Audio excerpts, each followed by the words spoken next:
What a shame. Truly, what a tragedy. This is the kind of thing they base movies and books and plays around because it's just so depressing. I've learned people are captivated by the concept of being miserable. Maybe that's why they're paying such close attention to me, to see just how miserable I am. I mean, who can blame them? A dead sister and an estranged father at only 14 years old? That's like the recipe for ruining a life, right? People don't want to say that they would like me to be miserable, consumed in violent fits of tears and hopeless appeals to oblivion that choke out the possibility of me ever seeing anything beyond this, but at least those are emotions that people can understand and believe they can remedy. If I was crying, they could dry my tears, and if I was shaking, they could hold me, and if I was threatening my own life, they could send me to a professional. But if my mourning is personal, if I keep it in control, then what can they do with me? Well, they can exchange worried glances at school drop-off and mask their selfish hope for answers with fervent prayers for healing and make sure to whisper when they let the word murder vibrate the halls of the Sunday school room. I wonder if any of Mom's church friends, the ones that smother her with promises that May is painting pictures with Jesus now and then turn around and snap at their own children for playing too loud, could tell me the amount of mourning that is appropriate for such a young and beautiful soul. That's May's new nickname, by the way, Young and Beautiful Soul, because it's easier to mask tragedy with rhetoric when all that's left of the child is what they used to be. Is how young and how beautiful a child was the indication for how much sadness is appropriate to mourn them with? Because too much sadness for too long and suddenly you're Prince Hamlet and people are going to start getting sick of pitying you and making you casseroles, but too little? Then suddenly you're a psychopath. A fatherless and now sisterless psychopath. Ironically, May reminded me so much of him, of Dad. She had this unquenchable fire in her, this mystic curiosity, this unrelenting determination to live her life. And I don't mean to live a life, but to live her own life. She was an outcast like me, but not because people were scared of her or repulsed by her, but because they were terribly jealous of her.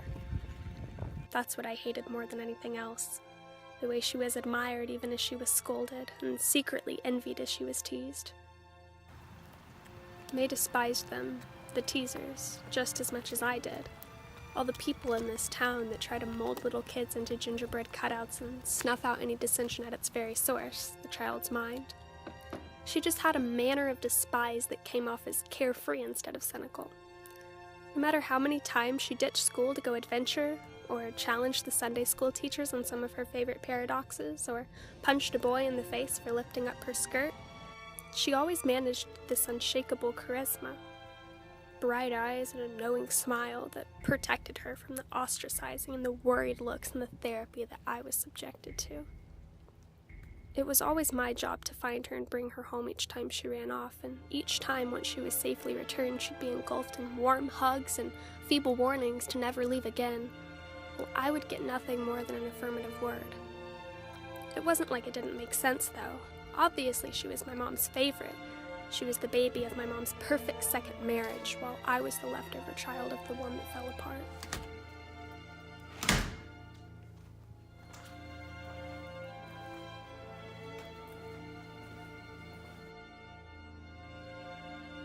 Oh, how I hate this room. The room where my father taught me to sketch by looking at whatever you were drawing instead of the paper. The room where I'd stay up with him late into the night, long after the shouting match with Mom about how I needed to go to bed. The room where I was taught not to believe everything they taught me in Sunday school. The room where a mocking picture of him and me still stands on the bookshelf. The room that has since been turned into the therapist's personal office and my personal hell. Even before this interior renovation, Mom's family renovation made the room unbearably painful to walk into. I'd use every ounce of my free will to stop thinking about the room, about the carpet stain in the corner where I spilled juice from laughing so hard, about the way the smell of him still seemed to linger in the cabinet drawers. But every time, every single time, I would break down and lock myself in the room for hours, tracing with my finger his sketches and ignoring the voice of my mother begging me to come out and holding back hot tears as the question seized my mind. Where was he, and how was he, and why had he never come back, and did he want to see me? Does he want to see me? There's something about sitting in this chair that my mom and the trophy husband picked out at IKEA because it matched the modern style of the rest of the furniture that makes my stomach turn in furious circles. And the relentless questions of the therapist certainly don't make it any better. To pass the time and distract myself from how sick I feel, I fantasize ripping up the carpet and breaking down the windows and tearing down the walls and tying up the therapist so she has to watch it all. I'm content with the visualization for a moment, but before long the questions of the therapist start to come quicker and get louder, and suddenly I can't hear myself think anymore. All I can hear is, "Do you know why she was crying when you found her?" And "Tell me again what happened after she said she didn't want to go home." And "Were you upset about having to go find your sister that day?" And "Tell me what you are feeling right now." And did you and your sister ever talk about not coming back home? Did it ever feel like May was trying to replace you, or like your stepdad tried to replace your father? When was the last time you spoke with your father, April? Why can't you just accept your new life? how dare she pry into my life like that? She feigns understanding and compassion, barely holding the word murder off her tongue so that she can manipulate me into giving her the answer she wants. She's no therapist. She's my family's personal detective, and this house is no home anymore. It's my personal jail cell. The only person who ever loved me and not some archetype of what they wanted me to be hasn't made contact with me in years and is probably halfway across the country selling his art right now. Maybe even teaching it to a new young daughter. She can ask as many questions as she wants, feign as much empathy as she sees fit, but she will never understand what it's like to be kicked out of your own family.